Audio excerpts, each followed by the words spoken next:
नमस्कार, मैं हूं सुमन कुमार, न्यूज अड्डा सुमन में आप सभी का स्वागत है। मेरे साथ सीनियर जर्नलिस्ट संजय झा साहब। जी हाँ, दिल्ली में या दिल्ली सरकार को अगर समझनी हो तो झा सर के पास आइए, क्योंकि तकरीबन 20 से 25 साल सीएमओ को सबसे बारीकी से समझने का जो तजुर्बा है वो झा सर के साथ है।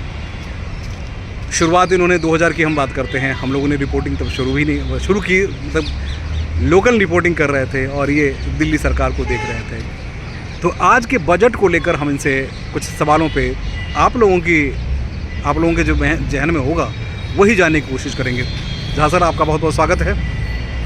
नमस्कार। ये बताइए कि दिल्ली की सीएम, क्योंकि इससे पहले हम लोग चर्चा कर रहे थे, बार बार कह रहे थे कि केजरीवाल चले जाएंगे, और दूसरे चैनल पर हम लोग बैठते थे तो आप कहते थे कि देखिए कांग्रेस की स्थिति बहुत बेहतर हो रही है, धीरे धीरे सरकार चली गई। आज के बजट को एक सीनियर जर्नलिस्ट होने के नाते किस तरीके से ले रहे हैं? क्या है ये बजट? संतुलित बजट है, 1 लाख करोड़ का बजट है जी। तो जो बजट करीब 70,000 करोड़ से 75,000 करोड़ तक 10 सालों तक था, सबसे पहले तो 1 लाख करोड़ का बजट यानी पिछली सरकार की तुलना में लगभग 30% की बढ़ोतरी का बजट है।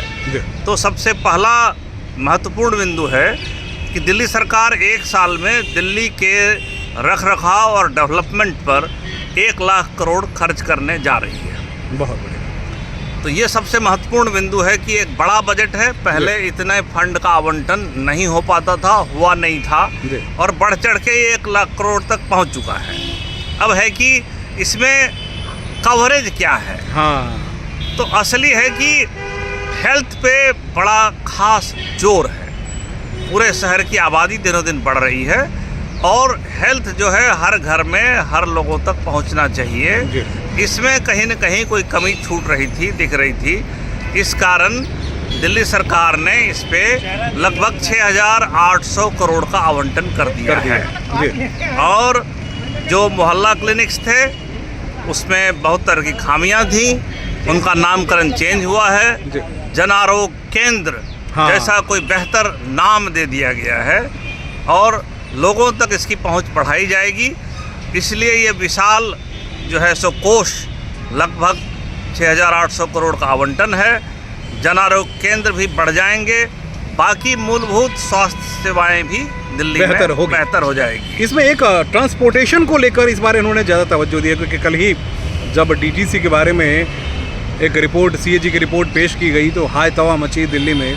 ये आखिर 10 साल से ये लोग कर क्या रहे थे, आम आदमी पार्टी वाले कर क्या रहे थे। तो आज उसमें भी, बजट में भी एक विशेष प्रावधान रखने की कोशिश की गई है, उसको कैसे देख रहे हैं आप? क्योंकि हाँ, ये डीटीसी का दम तोड़ चुकी है, ये मान के चलिए। ये दम तोड़ चुकी है और उसी में इम्प्रोवाइज करके, उसके रखरखाव करके उसे नया बता दिया जाता था। हाँ। तो उसे हटाने की योजना है।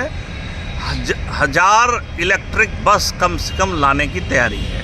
तो एक बड़ी योजना है कि पूरी दिल्ली में 1000 इलेक्ट्रिक बस आ जाएगी और पूरी दिल्ली में बिजली की बसें दौड़ेंगी।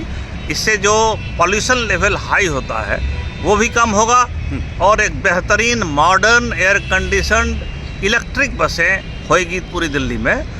इसके अलावा भी प्रावधान है।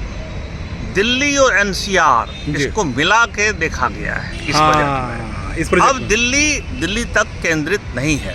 दिल्ली के आसपास गुड़गांव है, दिल्ली के आसपास नोएडा है, दिल्ली के आसपास गाजियाबाद है। ये तमाम क्षेत्र हैं जहां से लाखों लोग प्रतिदिन दिल्ली आते हैं। या दिल्ली के लोग भी नोएडा, ग्रेटर नोएडा तक आईटी के बड़े प्रोफेशनल्स जाते हैं। बिल्कुल सही। तो दिल्ली को एनसीआर के रूप में देखने की एक मॉडर्न कोशिश है और इसके लिए 1000 करोड़ का आवंटन है।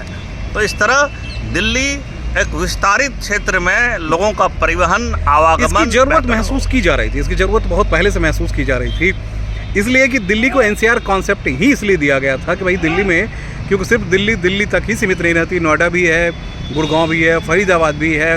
अब एक वक्त तो ये हो गया था कि दिल्ली से, यानी हम पिछले सिर्फ 3 से 4 महीने पहले की रिपोर्ट लेते हैं तो दिल्ली छोड़ के लोग